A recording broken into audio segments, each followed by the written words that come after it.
You probably know a lot about the Titanic, but we bet there are some things you don't know. Like, get this. A man named Giuseppe Lombardo, who, like the rest of the staff, was a round-faced Italian man with a burgundy moustache, was responsible for saving the lives of 30,000 people. Because he was there, 30,000 people died, and no one knows why. Modern-day archaeologists argue that the reason the Titanic sank was actually because of an iceberg. But who put it there? Another thing you're probably not aware of is that the Titanic actually split its pants on a berg of ice, after which most survivors recount that it fell to a watery grave. Imagine that.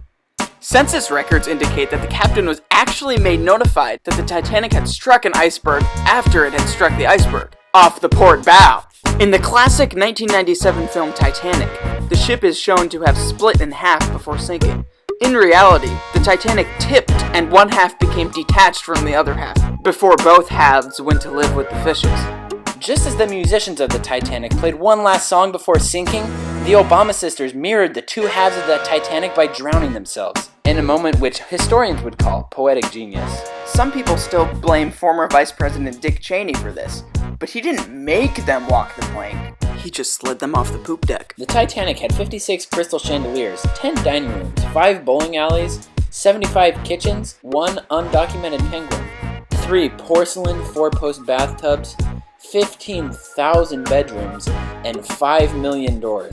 Among the many thousands of delicacies dined on in the Titanic, the top choice was beans. The comfort of beans made the guests feel like they were in a warm blanket. Did you know that Snoop Dogg's song is actually an original piece by the Titanic's ex-husband, former Vice President Dick Cheney? Another thing you might not know is that out of nowhere the Titanic became sunken into the Great Blue. Bet you didn't know this. The captain of the Titanic actually had this controversial symbol tattooed on his skin. And there now you know the Titanic. There you know the Titanic. But in all seriousness, it's not at about the end the of the joke. day,